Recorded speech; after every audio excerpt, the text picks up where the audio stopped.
வணக்கம் நேர்களே, ஐரோப்பிய செய்திகளின் மதிய நேர செய்திகள். முதலில் தலைப்புச் செய்திகள். பிரான்சில் சிறை கைதிகளின் எண்ணிக்கை மீண்டும் அதிகரிப்பு.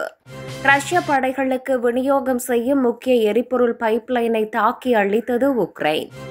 ஐரோப்பாவிற்கு சிப் ஏற்றுமதி தடையை தளர்த்த முடிவு செய்த சீனா. விரிவான பின்னணி. சமூக ஊடக நிறுவனங்களுக்கு பிரித்தானியா எச்சரிக்கை. ரஷ்ய இயற்கை எரிவாயு ஏற்றுமதியில் சரிவு. உக்ரைன் மீது ரஷ்யா ஏவுகணை தாக்குதல் அக்டோபரில் உச்சம். இங்கிலாந்தில் தொடருந்தில் கத்திக்குத்து, 2 பிரித்தானிய குடிமக்கள் கைது. சுவிஸ் பல்கலைக்கழகங்களுக்கு பெரும் நிதி நெருக்கடி. ஐரோப்பிய ஒன்றிய மாணவர்களால் 41 மில்லியன் பிராங்க் வருவாய் இழப்பு. இனி விரிவான செய்திகள். பிரான்சில் சிறை கைதிகளின் எண்ணிக்கை மீண்டும் அதிகரிப்பு. பிரெஞ்சு சிறைச்சாலைகளில் சிறை வைக்கப்பட்டுள்ள கைதிகளின் எண்ணிக்கை மீண்டும் அதிகரித்துள்ளது. 135% கொண்டுள்ளன. 62,500 கைதிகள் மட்டும் இடந்த இடத்தில் 84,862 கைதிகள் சிறை வைக்கப்பட்டுள்ளனர்.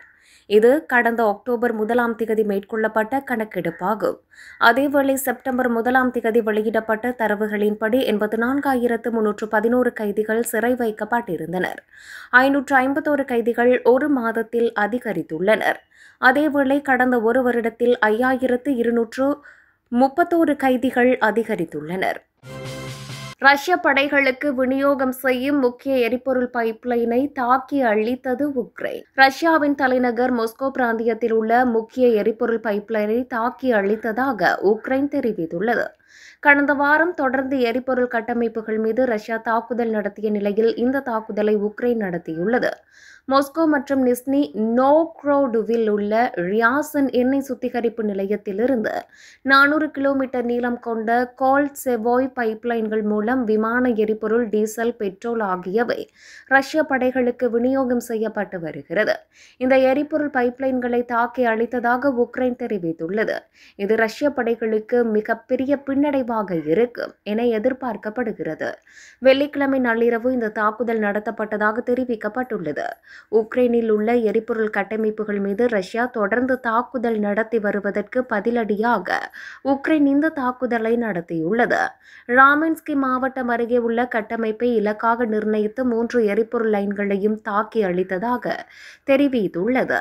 இந்த எரிபொருள் பைப்லைன்கள் 3 மில்லியன் டன் வரை விமான எரிபொருள், 2.8 மில்லியன் டன் வரை டீசல், 1.6 மில்லியன் டன் வரை பெட்ரோல் எடுத்து செல்லும் திறன் கொண்டது. ஐரோப்பாவுக்கு சிப் ஏற்றுமதி தடையை தளர்த்த முடிவு செய்த சீனா. விரிவான பின்னணி. நெக்ஸ்பீரியா நிறுவனத்தை டச்சு அதிகாரிகள் கையகப்படுத்திய நிலையில் ஐரோப்பாவுக்கான சிப் ஏற்றுமதி தடையை தளர்த்துவதாக சீனா தெரிவித்துள்ளது.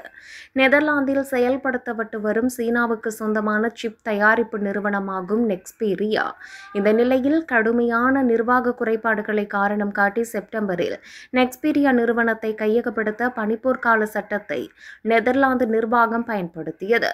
இதற்கு பதிலளிக்கும் விதமாக ஐரோப்பாவுக்கு முழுமையாக முடிக்கப்பட்ட நெக்ஸ்பீரியா சிப்களை மறு ஏற்றுமதி செய்ய போவதில்லை என்று சீனா கூறியது.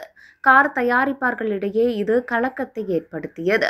நெதர்லாந்தில் தயாரிக்கப்பட்ட சுமார் 70% சிப்கள் சீனாவிற்கு அனுப்பப்பட்டு அங்கே முழுமையாக முடிக்கப்பட்டு பிற நாடுகளுக்கு ஏற்றுமதி செய்யப்படுகின்றன. இதனிடையே சனிக்கிழமை வெளியிடப்பட்ட அறிக்கையில் நிறுவனங்களின் உண்மையான நிலைகளை விரிவாக கருத்தில் கொண்டு அளவுகோல்களை பூர்த்தி செய்யும் ஏற்றுமதிகளுக்கு சீனா விலக்குகளை வழங்கும் என்று கூறியது. இருப்பினும் அது எந்த அளவுக்குள் என்பதை சீனா அந்த அறிக்கையில் குறிப்பிடவில்லை. மட்டுமன்றி நிறுவனங்களின் உள் விவகாரங்களில் முறையற்ற தலையீடு செய்வதற்காக நெதர்லாந்து நிர்வாகத்தையும் சீனா விமர்சித்துள்ளது. சமூக ஊடக நிறுவனங்களுக்கு பிரித்தானியா எச்சரிக்கை. பிரித்தானியாவின் தகவல் தொடர்பு ஒழுங்குமுறை அமைப்பான ஓஃப்காம் குழந்தைகளை பாதுகாக்கும் வகையில் தங்கள் அல்கோரிதங்கள் செயல்படுகின்றன என்பதை நிரூபிக்க தவறினால் யூடியூப், ஃபேஸ்புக், ரோபோலெக்ஸ் உள்ளிட்ட முக்கிய சமூக ஊடக நிறுவனங்கள் மீது சட்ட நடவடிக்கை எடுக்கப்படும் என எச்சரிக்கை விடுத்துள்ளது. இணைய பாதுகாப்பு சட்டத்தின் கீழ் நிறுவனங்களின் பரிந்துரை அமைப்புகள் குழந்தைகளுக்கு தீங்கு விளைவிக்கும் உள்ளடக்கங்களிலிருந்து பாதுகாப்பை உறுதி செய்ய வேண்டும். அல்கோரிதம்கள் குழந்தைகளுக்கு பெரியவர்களுக்கான உள்ளடக்கங்களை பரிந்துரைப்பது குறித்தும், குழந்தைகள் தனிப்பட்ட செய்திகளை பெறாதவாறு பாதுகாப்பு அமைப்புகள் உள்ளனவா என்பது குறித்தும் ஓஃப்காம் கவலை தெரிவித்துள்ளது. இதுகுறித்து கருத்து தெரிவித்த ஒஃப்காம் தலைமை நிர்வாக அதிகாரி மெலனி டவுஸ், நிறுவனங்கள் தங்கள் பாதுகாப்பை நிரூபிக்க தவறினால் நடவடிக்கை எடுக்கப்படும் என திட்டவட்டமாக கூறியுள்ளார். ரஷ்ய இயற்கை எரிவாயு ஏற்றுமதியில் சரிவு. ரஷ்ய இயற்கை எரிவாயு ஏற்றுமதி சரிவை சந்தித்துள்ளது. நிகழாண்டில் அக்டோபர் இறுதி வரையிலான காலகட்டத்தில் ரஷ்யாவின் LNG ஏற்றுமதி 3.4% சரிந்து 25.2 மில்லியன் மெட்ரிக் டன்னாக குறைந்துள்ளதை LSEG தரவுகள் வெளிக்காட்டுகின்றன. உக்ரைனில் ரஷ்யாவின் ராணுவ படையெடுப்பு நடவடிக்கைகளை தொடர்ந்து ரஷ்யா மீது அமெரிக்கா விதித்துள்ள பொருளாதார தடை நடவடிக்கைகள் ரஷ்ய ஏற்றுமதியில் பிரதிபலிக்கின்றன. நிகழாண்டின் முதல் 10 மாதங்களில் ஐரோப்பிய பகுதிகளுக்கான ரஷ்யாவின் LNG ஏற்றுமதி 17.9% சரிந்து 11 மெட்ரிக் டன்னாக குறைந்துள்ளது. உக்ரைன் மீது ரஷ்யா ஏவுகணை தாக்குதல் அக்டோபரில் உச்சம். 2.5 ஆண்டுகளில் இல்லாததை விட கடந்த அக்டோபர் மாதத்தில் உக்ரைன் மீது ரஷ்யா அதிக எண்ணிக்கையில் ஏவுகணை தாக்குதலை நடத்தியுள்ளது. ரஷ்யா உக்ரைன் இடையிலான போர் தொடங்கி 3 ஆண்டுகள் கடந்துவிட்டது. இந்த போரை முடிவுக்கு கொண்டுவர அமெரிக்க அதிபர் டிரம்ப் உள்பட பல்வேறு உலக நாடுகளின் தலைவர்கள் ஏராளமான முயற்சிகளை மேற்கொண்டு வருகின்றனர். ஆனால் இரு நாடுகளும் பரஸ்பரமாக தாக்குதலை தொடர்ந்து வருகின்றன. குறிப்பாக ரஷ்ய படைகள் ஏவுகணை மற்றும் ட்ரோன்களை வீசி நாளுக்கு நாள் உக்ரைன் மீதான தாக்குதலை தீவிரப்படுத்தி வருகின்றன. இந்த நிலையில் கடந்த 2.5 ஆண்டுகளில் இல்லாத அளவுக்கு கடந்த அக்டோபர் மாதத்தில் உக்ரைன் மீது ரஷ்யா அதிக ஏவுகணை தாக்குதலை நடத்தியுள்ளதாக புள்ளி விவரங்கள் தெரிவிக்கின்றன. கடந்த அக்டோபரில் மட்டும் 270 ஏவுகணை வீசி ரஷ்யா தாக்குதல் நடத்தியுள்ளதாக உக்ரைன் தெரிவித்துள்ளது. இது கடந்த மாதங்களுடன் ஒப்பிடும்போது 46% அதிகமாகும்.